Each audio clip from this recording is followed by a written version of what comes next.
Bibi, sa taglay niyang kulit, tsak ika'y mapapaibig. Ang bibi mo at ang bibi ko. I love you! Love you, pare.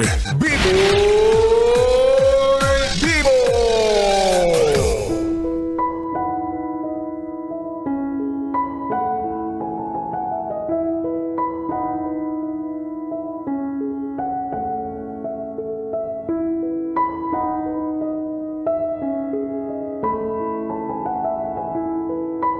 BB Time with B-Boy Bibo. B-Boy Bibo.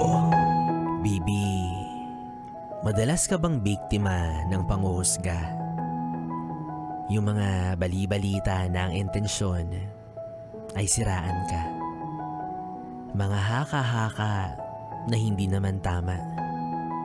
Mga kwentong nadagdagan mula sa malilikot nilang isipan. Mga importanteng detalye na sadyang binawasan. Kasi hodang totoo o imbento, hindi mo deserve maging pulutan sa mga kwento ng kung sino-sino.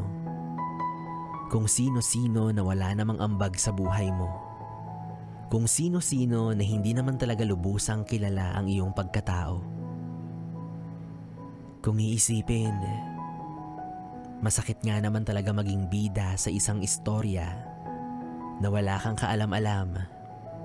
Ikaw na pala yung kontrabida. At kung minsan, ang mas masakit dyan, yung wala ka sa usapan para ipagtanggol yung sarili mo. Pero mukhang hindi naman na kailangan. Kwento nila yan eh. Mali ka talaga dyan. Sabi nila ganito ganyan ka raw. Sabi yan ng mga taong walang magawang matino sa buhay nila araw-araw. Kaya bakit mo sila pag-aaksayahan ng panahon kung alam mo naman din sa sarili mo ang tamang tugon, ang mas lalong umahon? Kasi ganyan sila. Kapag nakikita nilang umaangat ka na, mas nahihirapan silang tumingala. Kaya mas dumadada sila ng mas dumadada para mahila ka pababa.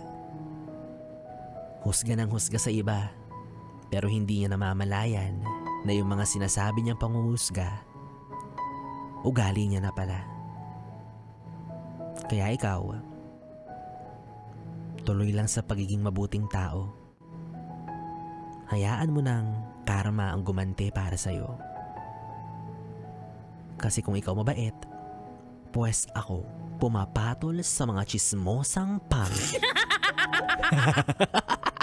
At ako ang magiging karma mo. Ako ang gaganti para sa'yo. Charot lang. Dami mo pa ako dyan. Parehas tayo nahusgahan.